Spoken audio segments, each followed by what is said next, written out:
নমস্কার, জয় শ্রী গণেশ। স্বাগতম আপনাদের প্রত্যেককে।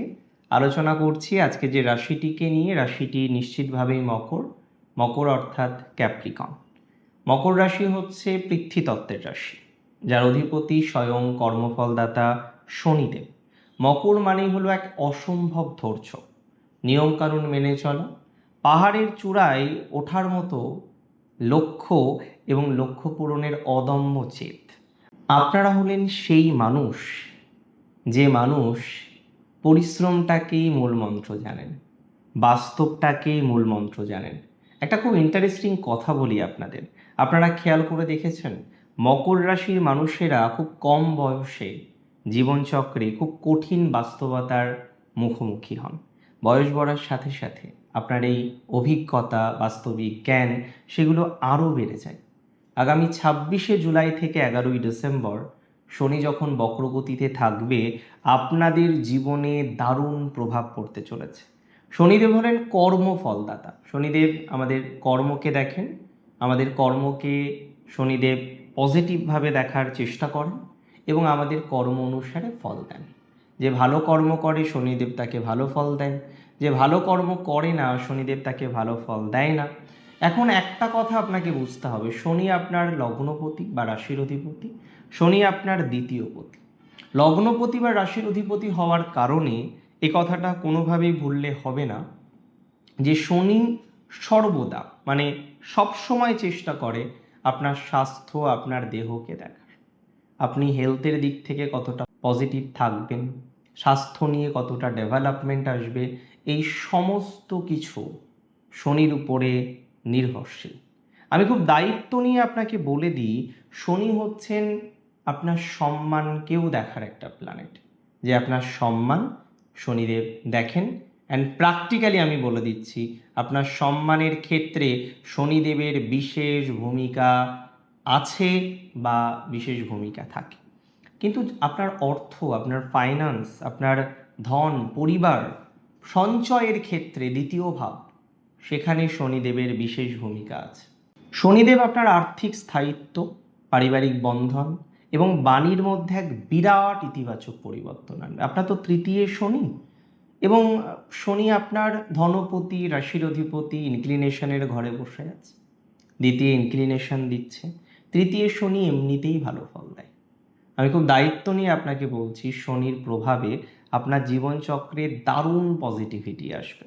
আপনার আর্থিক সমৃদ্ধি এবং আটকে থাকা অর্থপ্রাপ্তির সম্ভাবনা প্রবল। দ্বিতীয়ভাবে শনির শুভ ইনক্লিনেশনের প্রভাবে আপনার আটকে থাকা অর্থ, আটকে থাকা উপার্জন, কোনো একটা পাওনা যেটা আপনি পাচ্ছেন না, এই সমস্ত পাওনাগুলো পাওয়া শুরু হয়ে যাবে। এই সময় অর্থের একটা দারুণ জোয়ার আসবে আপনার জীবনে। অতীতে করা কোনো বিনিয়োগ থেকে আপনারা আশাতীত রিটার্ন পেতে চলেছেন। কাউকে টাকা ধার দেওয়া বা ফেরত পাওয়ার আশা ছেড়ে দিয়েছিলেন, তা হঠাৎ করেই আপনার হাতে ফিরে আসতে পারে। নতুন আয়ের উৎস তৈরি হওয়ার প্রবল যোগ মকর রাশির জাতক জাতিকাদের আছে। আমি বলে দিই, বহু মকর পারিবারিক ভুল বোঝাবুঝির শিকার, কিচ্ছু না, কিন্তু পরিবারের মধ্যে একটা ভুল বোঝাবুঝির জায়গা কনস্ট্যান্টলি আপনার জীবনে চলছে। আপনি ভাবছেন কি করলাম, কেন একটা থমথমে পরিবেশ তৈরি হয়ে গেল। আপনার জীবনে এই 4.5 মাস, 26শে জুলাই থেকে 11ই ডিসেম্বর প্রভূত পরিমাণে উন্নতির সংযোগ এক্সপেক্ট করছি। আমি মনে করি আত্মীয় স্বজন বা পরিবারের সদস্যদের সাথে চলা পুরনো কোনো আইনি জটিলতা বা সম্পত্তি, স্থাবর সম্পত্তি সংক্রান্ত বিবাদের একটি স্থায়ী শান্তিপূর্ণ সমাধান সূত্র আপনার বেরিয়ে আসবে। এই সময়ে বহু আত্মীয় স্বজনদের, যাদের সাথে অ্যাটাচমেন্ট পুরোপুরি জিরো হয়ে গিয়েছিল, যাদের সাথে যোগাযোগ পুরোপুরি জিরো হয়ে গিয়েছিল, তাদের সাথে পুনরায় যোগাযোগ বৃদ্ধির সম্ভাবনা রয়েছে। দেখুন, দ্বিতীয় ভাব থেকে আমরা কথা দেখি, বাণী দেখি। বাণীর বিচার করা হয় সেকেন্ড হাউস থেকে। এই সময় আপনার বাণীর মধ্যে একটা অদ্ভুত ম্যাচুরিটি আসবে, অদ্ভুত গাম্ভীর্যতা আসবে। বিশেষ করে যারা শিক্ষকতা, কনসালটেন্সি, ওকালতি বা যে কোনো ধরনের কাউন্সিলিং বা পাবলিক স্পিকিংয়ের সাথে যুক্ত, তাদের কথার গুরুত্ব সমাজে এবং কর্মক্ষেত্রে বহুগুণ বেড়ে যাবে। আমি দায়িত্ব নিয়ে বললাম, আপনার যুক্তিপূর্ণ কথাবার্তা মানুষ পছন্দ করবে। রাশিপতি শনি বক্রগতিতে যাওয়ায় আপনি দেখবেন আপনার কেরিয়ারে দীর্ঘদিন ধরে যে অস্থিরতার জায়গাটা তৈরি হয়েছিল, সেই অস্থিরতার জায়গা থেকে স্থিরতার জায়গা আপনার জীবনচক্রে তৈরি হবে। এটা দায়িত্ব নিয়ে আপনাকে আমি বলতে পারি। অস্থিরতার জায়গা থেকে স্থিরতার জায়গা আপনার জীবনচক্রে আসবেই। যারা পার্টনারশিপে বিজনেস করছেন বা ব্যবসা করছেন, তাদের ব্যবসায়িক যে বোঝাপড়া সেটা চমৎকার হবে। চমৎকার ব্যবসায়িক ডেভেলপমেন্টের জায়গা লক্ষ্য করতে পারবো। দেখুন, সঞ্চয় বৃদ্ধির একটা জায়গা থাকে, আমাদের একটা দীর্ঘমেয়াদী একটা পরিকল্পনা থাকে যে না, সঞ্চয় করতে হবে, সঞ্চয় করার দরকার। এই 4.5 মাস আপনার অপ্রয়োজনীয় খরচগুলিকে আপনি সম্পূর্ণ নিয়ন্ত্রণে আনতে পারবেন। অনেকের ক্ষেত্রে সঞ্চয় বা ফিক্সড ডিপোজিট বাড়ানোর সুনির্দিষ্ট পরিকল্পনা সফল হবে।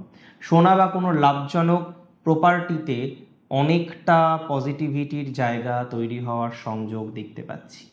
দেখুন, আমি একটা কথা বলি, এই সময়ে আপনার দাঁত, দ্বিতীয় ভাব তো, চোখ, গলায় কোনো সামান্য সমস্যা দেখা দিতে পারে। তাই স্বাস্থ্যকে নিয়ে অবহেলা করবেন না। স্বাস্থ্যকে নিয়ে কোনো অবহেলা করবেন না। পরিবারের নিজের সিদ্ধান্ত সবার উপরে জোর করে চাপিয়ে দেবেন না। এই মানসিকতা থেকে দূরে থাকতে হবে। এবার আসি মকর রাশি জাতক জাতিকাদের কিছু স্বভাবের কথা। আপনারা বড্ড বেশি একগুঁয়ে করে ফেলেন মাঝে মাঝে, একগুঁয়ে হয়ে যান মাঝে মাঝে। এই বক্রগতির সময়ে সব থেকে বড় ভুল হতে পারে অতিরিক্ত প্র্যাকটিক্যাল হতে গিয়ে কিছু মানুষের, কিছু কাছের মানুষের অনুভূতিকে গুরুত্ব না দেওয়া, তার অনুভূতিকে চরম আঘাত করা। শনিদেব চান আপনারা কর্মের পাশাপাশি পরিবারের প্রতিও সংবেদনশীল হন। কোনো শর্টকাট বা অধৈর্য ভাব কখনোই দেখাবেন না, কারণ শনিদেব মকর রাশির অধিপতি হয়ে আপনার ধৈর্য পরীক্ষা করতে এসেছেন। মকর রাশির সব থেকে আমার যেটা ভালো লাগে সেটি হলো এদের নীরব ডিসিপ্লিন। মকর কিন্তু প্রচণ্ড ডিসিপ্লিনভাবে জীবনে চলে, কর্মকে প্রচণ্ড গুরুত্ব মকর দেয়। যদিও মকরের যারা পেছন থেকে ষড়যন্ত্র করার চেষ্টা করছিলেন, তারা নীরবতা এবং কাজের পারফেকশনের সামনে, আপনার কাজের পারফেকশনের সামনে টিকতে পারবে না। দায়িত্ব নিয়ে বললাম। তবে নিজেদের অক্ষমতা হয়তো দূর করতে পারছে না, যে কারণে আপনার পিছনে বেশি করে লাগার চেষ্টা করছে। বাট তারা পরাজয় স্বীকার করবে, পরাজয় স্বীকার করতে হবে। আজকে মকর রাশির জাতক জাতিকাদের ধৈর্য, ন্যায়পরায়ণতা, লড়াকু মানসিকতা 26শে জুলাই থেকে 11ই ডিসেম্বর, এই সময়টা আপনার আর্থিক পারিবারিক ভিত্তিপ্রস্তরকে আবারও মজবুত করার সময়। আমি বলে দিই, শনিদেব আপনার পরিশ্রমের যোগ্য পুরস্কার দেবে। তিনি সততা, ডিসিপ্লিন, কর্মের প্রতি নিষ্ঠা বজায় রাখার ক্ষেত্রে আপনাকে সহযোগিতা করবে।